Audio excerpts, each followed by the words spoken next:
Hey, welcome to the Black Knight Nation podcast. I'm your host, Sal Interdonato. We're brought to you by Higher Echelon. As always, we appreciate Higher Echelon sponsoring this podcast, and we're jumping on a rare midday podcast to talk about some Army football.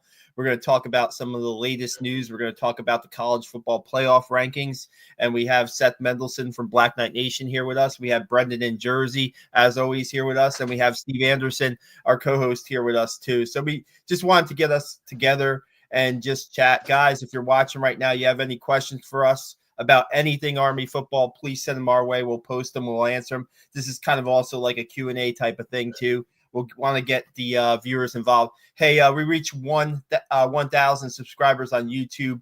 Very happy about that. Thanks for everybody who subscribed. And if this is your first time, give us a like, give us a subscribe if you enjoy our conversation. So there's Steve, and we're ready to go here.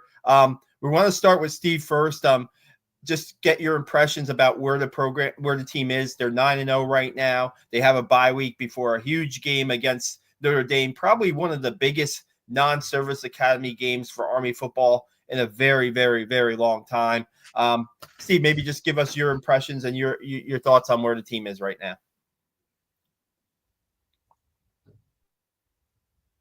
now. We have Steve on mute.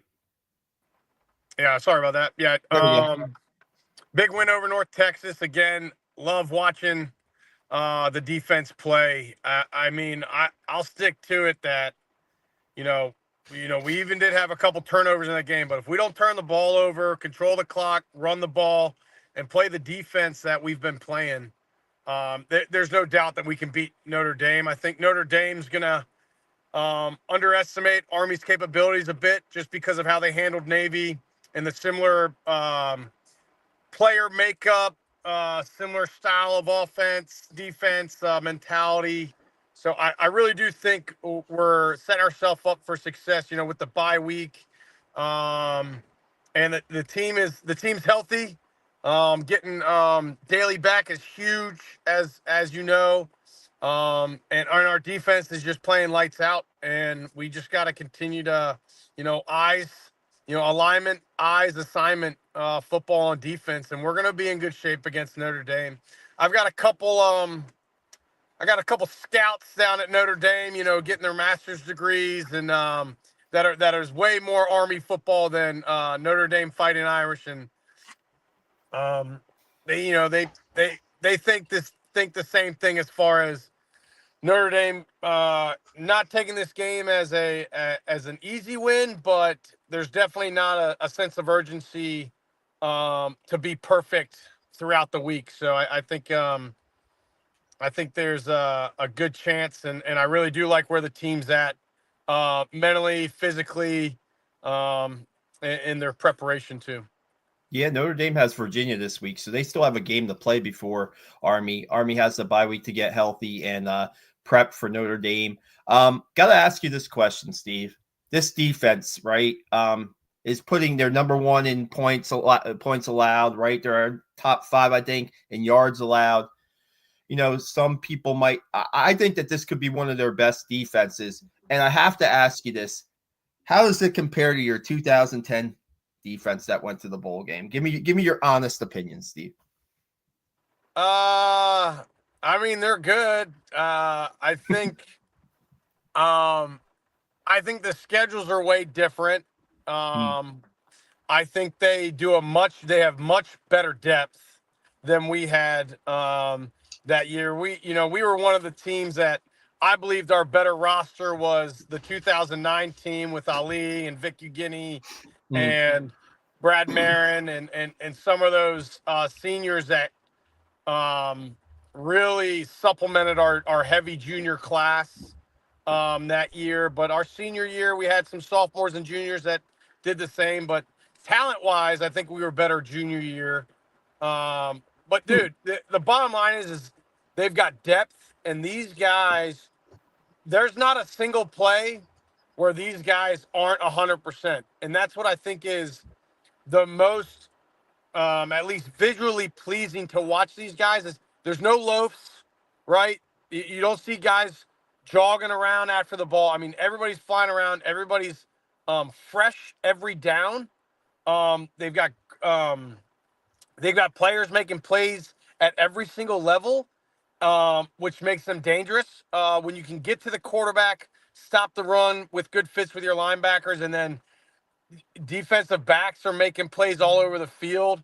It makes it very tough to game plan against the defense on where you want to attack them when you're not just there's not such a physical presence on one side of the ball. So I'll say that Notre Dame will obviously be the most physically gifted team we play. Size, speed, and then just like that Big Ten mentality behind them. But I truly feel like the program leading up to this game, right? Close losses at Oklahoma, close losses at Michigan. This is quite possibly going to be, you can talk about how big every Army Navy game was during the streak, and breaking the streak. I think this is the biggest game that this program has seen, and possibly in since the '96 bowl game against Auburn. I'm trying to think back of some of big time meaningful games. But I don't see any of them that compare other than the Michigan, the Oklahomas, for what it will do for a win against Notre Dame for this program. So I think it's going to be huge. I truly believe we do the things we do well, right? We keep them out of the end zone. We hold on to the football, and we control the clock by running the ball. Those three things lead to an Army victory next weekend. Yeah. Yeah. Here's the bus 36. Maybe he's a Jerome Bettis fan. I don't know. I have seen Notre Dame twice live this year. Their defense is undisciplined. Yeah, honestly, I watched them here and there. I haven't really gave them too much of a look, even during the Navy game. But there's somebody that's seen them live a couple times, and if you can take advantage of that, and what does that mean, Steve and Seth and Brendan? That means the offense being a little bit creative, right? Not necessarily, getting those slots involved a little bit in some misdirection plays, right? Bryson Daly's not going to have 36 carries. Okay, like that's not going to happen. We've got to hit the pitch when we have the pitch available. We got to make the right reads. We got the right guy at the position to make those decisions for us. But we have to capitalize. We can't have missed pitches. We can't have missed exchange. Daly's got to continuously hit the seam route and take advantage of the eyes that are misaligned on the Notre Dame's defense to give us that space to continue to run the fullback follow or the QB follow and the fullback dive and the off tackle and the QB power. It's got to be a game when we call the plays to keep Notre Dame's defense on the heels. We have to execute. Otherwise, their 7 in the box are just going to swallow us alive at the line of scrimmage. We got to keep them spaced out. We can't let them maximize their efforts within inside the box. Yeah, I look at the first touchdown against North Texas when they ran that counter play, and Bryson Daly kind of walked into the end zone behind Lucas Scott. I mean, I'm not saying you can't run that every play, obviously, but you have to. You're right, Steve. You have to call that play at the right time and look how it works. Things like that were pretty big against North Texas, and like you said, Notre Dame's going to bring a lot more than they did, certainly. I guess Army ranked for. There was a analysis done as far as like schedule and scheme execution, and Army ranks at one of the top executors of scheme for efficiency in the country because this year we've been able to execute plays, pass plays and pitch plays and toss plays. They're not your standard triple option plays. We've been able to capitalize on the defense leaning too much against our triple option. And just like you said, Sal, the coaching staff has to understand when those plays need to be called in order to maximize our ability to run the triple option and keep Notre Dame on their defense or on their heels on defense. Yeah, no doubt. This is pretty much at the start. It's turned into a little bit of a Notre Dame preview, so we might as well do it. I mean, Brendan, what's the feel during a bye week from you? Just going in, the undefeated, and then having the extra time to prepare for a big game like this certainly helps Army. Yeah, so from sort of like a program perspective of the past few years, and then a program perspective of like the past month, I really like how this has all been leading up, because just kind of like, I mean, none of us are in the locker room or anything like that, but just sort of imagining the psychology of the senior class, like when they came in as freshmen, that was 2021. That was a really good team. I mean, it was a frustrating end to the year because they didn't beat Navy, but I think that was a lesson that team took away of like, okay, like we're not going to lose to Navy again, even if it takes like, crawling on our hands and knees, like with our fingernails coming out. Like we're not going to let that happen again. And then the past couple of years, I mean, last year, like obviously beating Air Force and then ultimately winning the CIC was huge. But coming into this season, there just seems to be, and I mean, Steve has talked about this, other people have talked about this, but there's just like they want to earn people's respect. And a big part of that is cutting out, what I glibly call, dumb losses, where they're like, okay, like we're not going to like lose to UMass anymore. And so if you present them with the schedule that they've had for the first 9 games of this season, they have taken care of business. Absolutely. And then in the past month in particular, I mean, ideally I wouldn't like to see Bryson, have to not play for injury or illness or whatever, but Army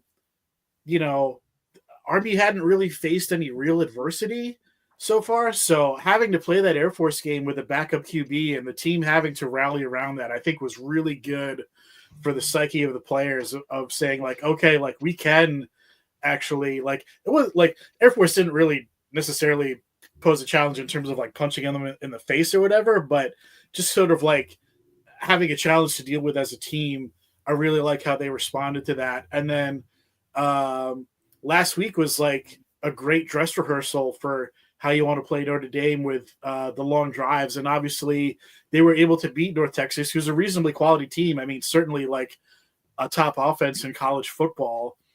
And Army didn't even really play their best game. So that allows you to go into your bye week and an extra week of practice, like actually having, spots to work on and things to work on, which I think is just like the perfect setup for heading into this game. And I definitely give Army like a chance to win that, like, I don't know that I would have given them even in 2018 or so. So I just really like how everything's flowing, and, God willing, they have 2 weeks of healthy practice and no major injury setbacks, and they can give Notre Dame their best effort because, we'll talk about this more when we get into the CFP, but it seems like they still have to prove some things to some people. So yeah, no doubt you hit on a couple things. Let's go to Seth real quick, just about the history. Maybe you could provide some history on this matchup with Notre Dame and Army.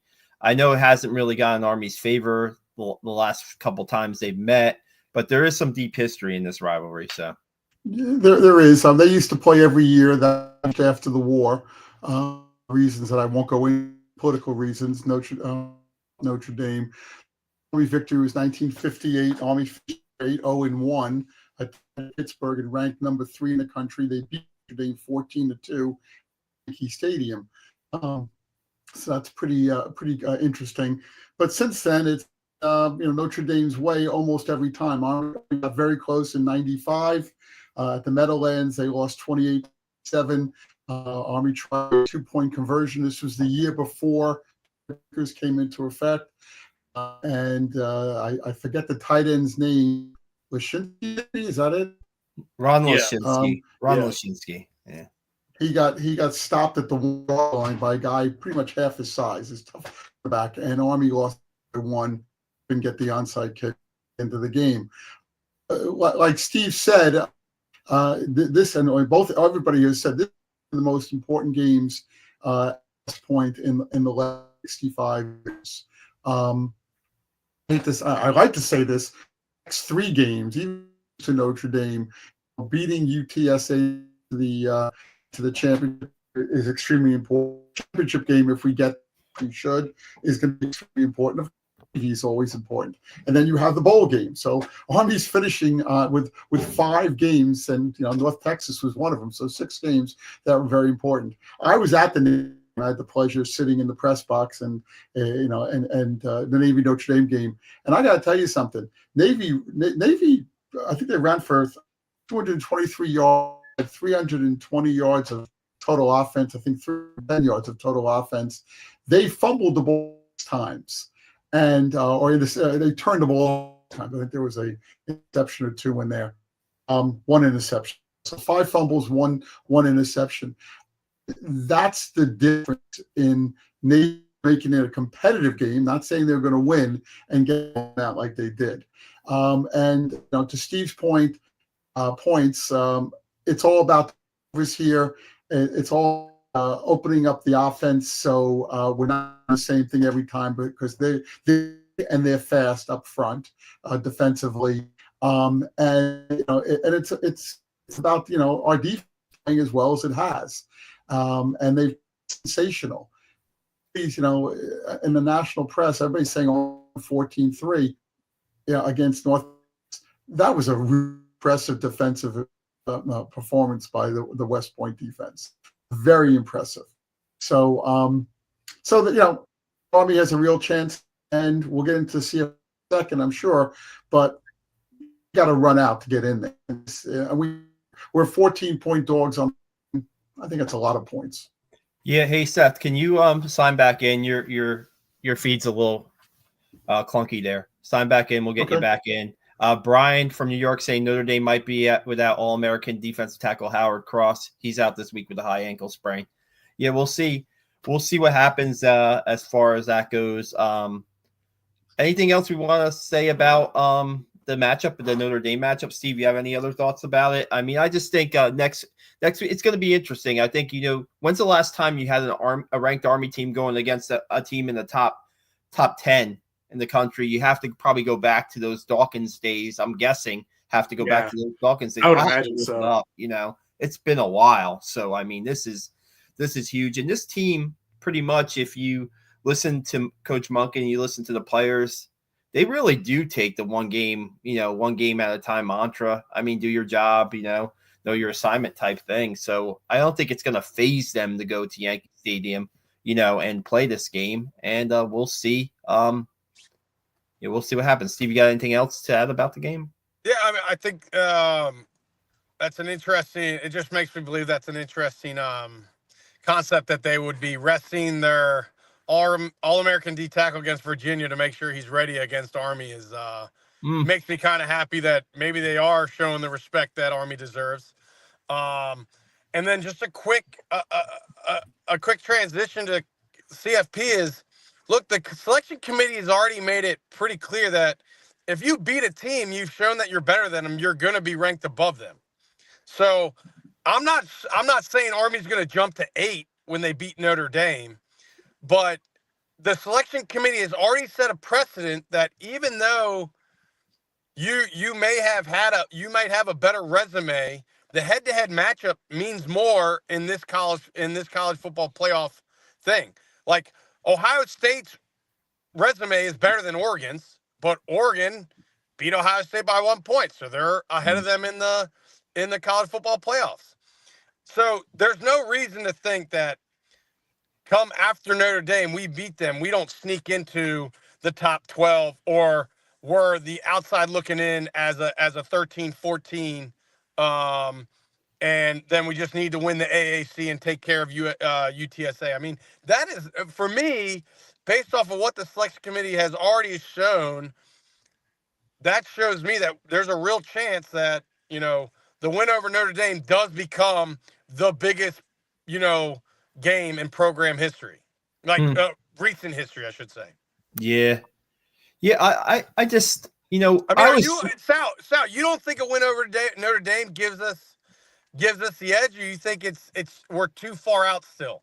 Steve, I tell you, I was fuming when the college football rankings Yeah. came out on Tuesday night. I wanted to go live at midnight on Tuesday, and I didn't. I just decided not to. I'm glad we got together so we can all talk about it. But how do you move Army up one spot? Right, they're setting this thing up perfectly against Army because they have Tulane at number 25 right now. So if Tulane beats Navy this week, if Tulane beats Navy this week, right, they're going to jump Army the next college football playoff rankings. They're going to leap past Army. I mean, Shad, I don't think that matters. I think what matters is if we run out. And can you hear me better now? Yes, and please turn off your ringer, your phone ringer, please. Thank you. It's off. If we run out, we beat Notre Dame, we beat UTSA, and we won the championship, we're going to get in. Notre Dame will not get in if they lose to us because they'll have 2 losses to Northern Illinois and to us, and they probably will not get in. That opens up another spot. All we have to, I believe, all we have to do is control our own destiny. We win, we're in, and that's amazing. It really. I mean, really. We say we win, we're in because we're looking at if we beat Notre Dame, there's no reason why we should lose to anybody else on the schedule. But going undefeated in college football is not an easy thing to do, and that there's always what it cost us to beat Notre Dame could mean guys are banged up. Right, there's all these second and third order effects of what a win at Notre Dame is going to take. Guys playing through stuff to get the most out of them. Look, again, the depth on defense goes in our favor. All right, like to be able to play fresh against a really talented team is huge. Offensively, being able to control the clock, run the ball, and then open up the offense to keep it spaced out is huge. Yeah. I don't see there's nothing that other than them dissing us last week as far as keeping us at 24. I don't see there's any possibility that after a win at Notre Dame, we don't jump up to that inside minimum inside top 15 with a win over number 8. There would be no rationale other than only if I could see it is if we lost a player during the game where it changes but there's only really one player that on any team that you could lose where the college football selection committee has made. Plus, we know who don't we know who runs the selection committee still? Who runs the selection committee? I mean, Chet Gladchuck is on it from Navy, but he doesn't run it. No, who was our AD at Army like 3 years ago? Boo Corrigan? Yeah, yes. I have to look that up. I'm not sure. I'll look it up right now. Here you go. I'm Seth. like 90% sure he's part of the selection committee. He's part of it, but I don't think he's the main. I think he's in charge. Let me say this real quick, and Steve, please go on. If Army beats Notre Dame, and this is a hypothetical, then you can throw the strength of schedule argument in the garbage because that's why Army is number 24 right now. Their strength of schedule is not strong enough, right? Yeah, it's not strong enough for a 3-loss SEC team.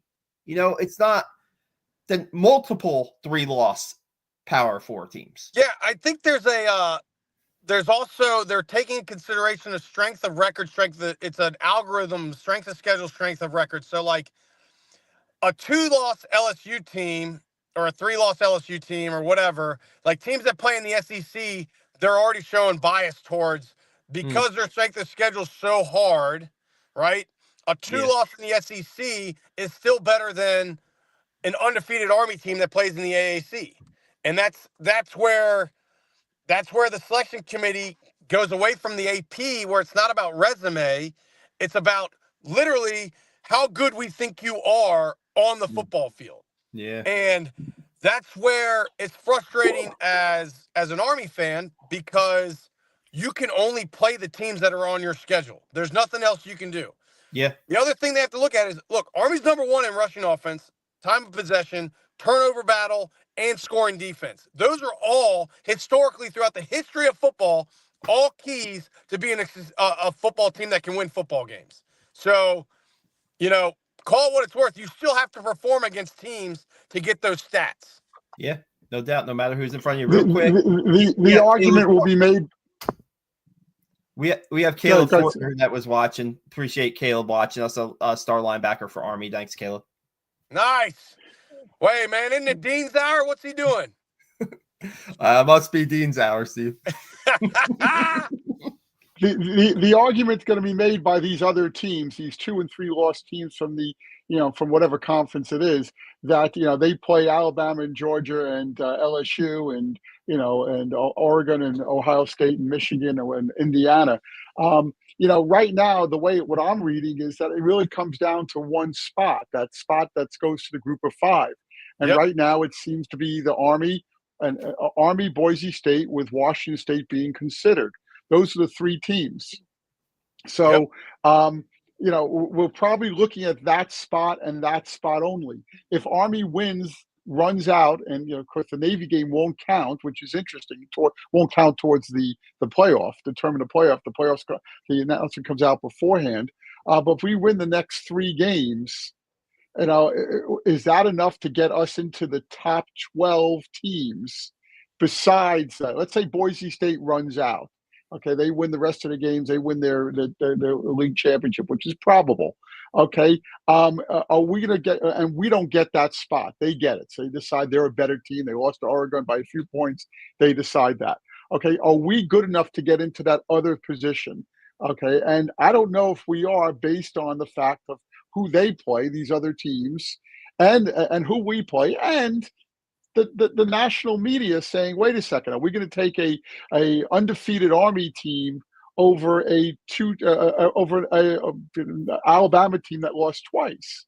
Or somebody wrote about Indiana. Indiana, they don't win the conference. Are we going to get in? Seth is freezing up again. Yeah, I'm sorry. Yeah, again, can you hear me now? Yeah, just let Steve talk. Go ahead, Steve. Yeah, Go ahead, Steve. Again, look. There's still a lot of football to play that's going to shape out this college football. What we see right now is not what it's going to be at in 4 weeks. I'm reacting off the second. I'm reacting off the second rankings, but still, it still steams me, Steve. I get what you're saying. It's for guys that follow Army football, and we know the selection committee. Did you ever find that out, Seth, that Boo Corrigan's up at the top? I have not found it. I'll go look again. I'm pretty sure he was through last year, I think. I don't think he's the head of it anymore. Okay, I was going to say last year he definitely was. Anyway, we know what Army has done this year because we follow them closely. I'm not going to pretend for a second the selection committee spends days looking at Army football and saying, yeah, this team's legit, when we haven't really been on the national stage for the past 20 years. Okay.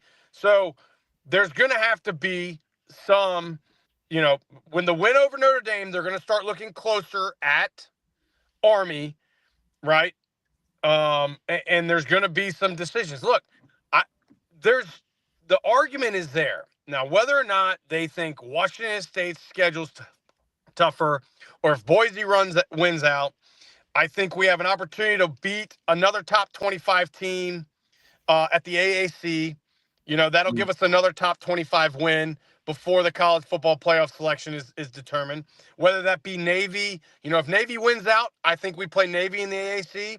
If Tulane beats Navy, then we play Tulane. I think both those resumes are top 25 in 4 weeks from now, based off of all the teams that are going to play each other, drop out, and kind of like the conference fratricide that's going to go on with teams playing each other within the conference.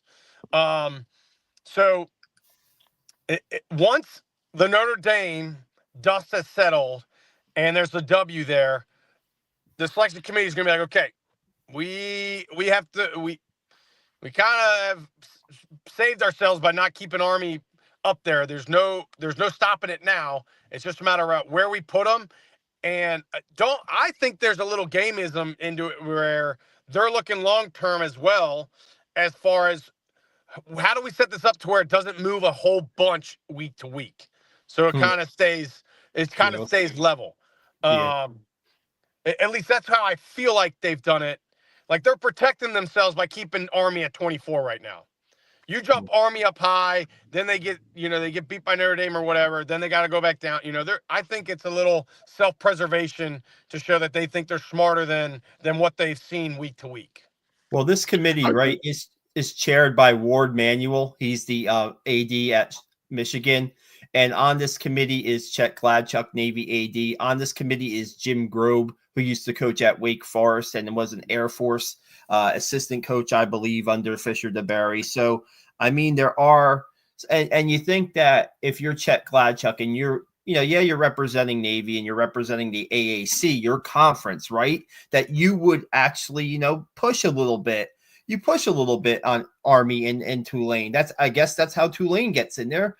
They get into the conversation. They have a resume that's pretty good. Their 2 losses are against, I think, Kansas State and I think another Power 4 team. But I mean, that's how the conversation goes. And I would hope that somebody who's an AD from a team from your conference would make Army's case more, make Tulane's case more for what it's worth. There's one argument. There's one argument that's got to be made, and that's how much money do these teams bring to the table? Mm-hmm. That to believe that these decisions are made without that in the back of their mind is naive. The good thing is Army's fan base is wide and it's global. So no matter where they play, they're going to sell out that stadium because there's an Army post there. There's a company that's got a CEO of West Point grad there. There's some form of presence known no matter where they play. So I just for me, look, we execute next weekend against Notre Dame, and we're going to be in good shape. I truly believe if we play the way we've played with the confidence, with the ball control, and with the ability to hold on to the football, I don't think Notre Dame's one of those teams that's just so much physically better than us that it overpowers us. I don't see it. Let's real quick get to Kent's comment, and then Brendan, I want to get your opinion too. How much are the offensive line, defensive line outweighed now? I believe that the key to the game. That's the key in the game if we can move them on both sides of the ball. What's our offensive line probably averaging near 300 pounds, right? I mean, you got Brady Smalls pretty close to 300. Connor Finucane right now is probably right around 300. That Lucas Scott. They're giving up at least probably on average 30 pounds per man. Yeah. Fair enough, Steve. Thank you. Right. Yeah. I would say there's probably a 30-pound advantage. Probably more our defensive line versus their offensive line. I mean, those are Big Ten offensive linemen. Yeah. They're all 6'5", 6'4". They're all 320, 330, 340. They had two guys 6'7". Two guys are 6'7" on their defensive line. I mean, I remember just it was Iowa State and Notre Dame when I played, like lining up and being like, holy crap, that's a huge conglomerate of people that are in front of me right now. Like visually, like that's a different size offensive line that I saw in my other 10 games.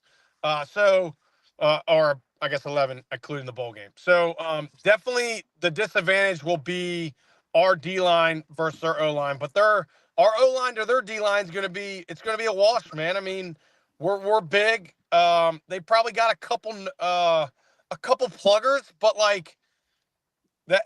The good thing is offensively, we just need a gash. We just need a seam. We don't need to be pushing people down. Yeah. We're not pushing people down line. We just need a seam. We hit so quick. The give is quick. The follow is quick. The pitch is quick. But yeah, absolutely. Our defensive line against their offensive line, we're gonna have to fit, and we're gonna have to execute every single play because their running back is fast, and their quarterback's good. So yeah, it's definitely not. But like again, we have proven over and over again we can move the ball and we can stop people from moving the ball against us. So And just like in anything, we've got confidence. This team has got the confidence and the receipts to believe they can beat Notre Dame. So that goes a long way in anything, right? We talk about the mental game. We talk about the Center for Enhanced Performance. These guys have 2 weeks to visualize kicking the crap out of their opponent. And that their manifestation is a real thing. So real quick, I want to mention one thing, the Army offensive line. I want to mention some of these awards. They're semifinalists for the Joe Moore Award, which is the best offensive line in the country. Now, you want to further that and be a finalist, go out there next Saturday against Notre Dame and do your job and open up some holes for this offensive line. That's the national stage. That's the biggest game. That will certainly get you even more recognition. They've had a great year. All 5 guys have started the first 9 games of the season. I was going to go through the country and find out if there was an offensive line where everybody started every game. I'm not sure if I would find one. I might do that if I have some spare time. We'll see. Just wanted to mention that. Brendan, just wanted to get, as we converse about this stuff, the CFP, and just get a little bit more of your views in here. So I'll be honest. I mean, my concern is right now isn't even really like Army in or out of the playoff. I mean, of course, I'd love to see them make it and to sort of like, especially because Navy joined the AAC like 8 years ago now, with like the whole idea of like, oh, like we're gonna be the first service academy team to play in a New Year's Six Bowl or whatever in however many years. And so I mean, to be able to beat them to the punch as a program would just put a huge smile on my face. But there's something else in between that is kind of more concerning for me relative to the rankings, and that is if both Army and Tulane go 8-0 in conference play, the tiebreaker is whoever's higher in the CFP poll. Now, if neither of them, then it goes to a different sort of tiebreaker. But that's really my concern right now, is whether Army can maintain their place above Tulane in the poll long enough so that they'd be able to host the championship game, because I think that would be a huge advantage. Especially on a short week, and especially, I mean, I don't know if Memphis is still a factor. I guess theoretically they still could be, but no, more than likely it's going to be Tulane. So getting Tulane up to Mikey on December 6th on a Friday night, I think if Navy beats Tulane and wins out, we're playing Navy, right? Yes, I think so. Yeah. I mean, they got Navy, and Navy's home too. Yeah, against Tulane. There's a real possibility. Like we joked about it at the beginning of the year, Sal, but there's all it takes is Navy beating Tulane, and we got back-to-back Army Navies. Yeah, pretty much. One for the college football playoff spot and one for the CIC. This is a heck of an Army football year. I'll tell you that. The only thing, if Army doesn't beat UTSA, then and Navy does beat Tulane, and then Tulane wins out, all 3 would be 7-1. So I don't know how the tiebreakers work. So I don't know how that tiebreaker. It's what Brendan said. It goes by the CFP rankings. Oh, okay, my fault, Brendan. I apologize. Navy has 2 losses. They'd probably be the odd man out. Though if we lose to Notre Dame and lose to UTSA, there's a chance we could be. I would doubt that. But Navy, losing to Rice, they're pretty far down right now. I think they were like 40 or 45, and so Army would probably get, but they wouldn't. Wouldn't host. I don't sleep on Memphis and Tulane at the season ender either. Nah, I think Memphis and Tulane Right. match up well against each other. Right. That's going to be a game right there. Yeah, no doubt. Go ahead, Brendan. Anything? But I mean, all of that to say is like, Army in or out of the playoff, like that's obviously something we can talk about and dream about and all that. But really, like my more immediate concern is Army maintaining, essentially their number 1 seed in the AAC by maintaining their higher ranking in the CFP poll, because that's what the AAC has attached themselves to. Yeah. It's an interesting. I didn't realize that was the tiebreaker. And then you guys said AAC does the higher seed that's a home game for the AAC championship. Yeah. Yes. Yeah. The first tiebreaker is head to head. But if there's more than two teams involved, so then it goes to this CFP ranking thing, which is dangerous, because we lose to Notre Dame and get upset by UTSA. We're 7-1, and if Navy keep that to yourself, Seth. Okay, we don't want to hear that. Well, then if Navy loses, then we play Tulane at Tulane. And we want that home game. Army wants that home game. It's a Friday night, right, Sal? Yeah, they play on that championship on the Friday night. Yeah. Only place I ever touchdown at was at the Tulane high school stadium. So that would be interesting. You play that to Superdome. I don't know. No, let's not do. Real quick, before we get off, we appreciate everybody watching, everybody their questions. I want to just get to some some honors this week. Caleb Fortner, who was just he appeared give us the black flag comment. He was the AAC Defensive Player of the Week for his efforts against North Texas. Army holding North Texas to 3 points. The first time they haven't scored a touchdown since 2016, North Texas. That's how long it was. Wow, incredible.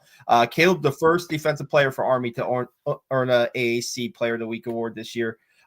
Bryson Daly is a semifinalist for 3 major awards: the Davey O'Brien Award, the Maxwell Award, and the Walter Camp Award. So now I guess the finalists don't determine in a couple weeks, but it would be nice to see Bryson make a finalist for one of those awards. I think if he keeps on playing the way he does and he has a nice game against Notre Dame, that can only help things. It would be nice to see. We'll see where he compares. Heisman Trophy race, I'm not sure where we go there. He did miss that one game, but his still value to the team is pretty big. So we'll see. He lost a little of the national conversation there by missing that one game against Air Force. But if he can have a big game against Notre Dame, all those Robert Griffin Jr.'s, Danny Cannell guys, Matt Leinart guys, they're going to have him right back in the top 5, I think. So we'll see what happens with that. Just wanted to get that news out there while we're on. We could wrap this up if anybody has anything else they want to talk about or any final thoughts. Just get healthy. I just have to say, get prepared. One thing I want to say is the Notre Dame game is on national TV channel, Channel 4, NBC, Channel 4 in New York. NBC game. It's a national game at 7 p.m. on a Saturday night, and everybody's going to be watching this game. The Notre Dame lovers, the Notre Dame haters, the Army lovers. I don't think Army has too many haters out there, but and if Daly goes off, if the Army team wins this game, everything it's going to be a rising ship, and I think it's going to be it's like I said to start, it's one of the most important games in my lifetime, and I've been an Army fan since the 60s. I'm old, and I can't remember a game that's more important in terms of national. I know we want to beat Navy and Air Force in terms of national. No doubt. Brendan, you got anything? Just to kind of continue in that vein. Obviously we all want to beat Notre Dame. It would be the most amazing thing to happen to the program in, God knows how long. But I think even if, to Seth's point, it's on national TV. It's a Notre Dame game. Like, there's going to be a lot of eyeballs on it. So, so even if Army can just keep it reasonably competitive, it's kind of all gravy just for the exposure of it. You look back at 2018 to what the Oklahoma game kind of did for their national rep, and that was a game that was on like pay-per-view, and a lot of people who tuned into it kind of had to use other means, so to speak, just to be able to watch it. So to have an opportunity like this on national TV against a ranked Army team versus a ranked opponent, it's just it's kind of it's amazing that we're here, and I just kind of hope that all of the Army fandom just appreciates that moment. It's been a dream season so far, and let's see if the Black Knights can keep it rolling 1 week from Saturday at Yankee Stadium. We really appreciate you guys joining us today. We have our website back up. BlackKnightNation.com is back up. So you have my quick thoughts on there. I'm going to do some recruiting stories. Seth's writing up there too. So please check out BlackKnightNation.com. Check out our social medias, our YouTube channel. Like I said, over 1,000 subscribers. Thanks so much. We're going to get some content for you like this. We had an interview with Mark Reiger on for Veterans Day on Monday. Check that out. He was a former guard on the team that basically went through 9/11. He was in that senior class. So he had to deal with that. And then his next year serving was during some uncertain times. He talks about that. Mark was a great guest. Check that podcast out on our YouTube channel. And we'll see you guys, I guess, next week. Maybe we'll do another Notre Dame preview. We'll see. Steve, thanks. Steve, Seth, and Brendan, thanks for joining us. And we'll see you soon. Go Army. Take care.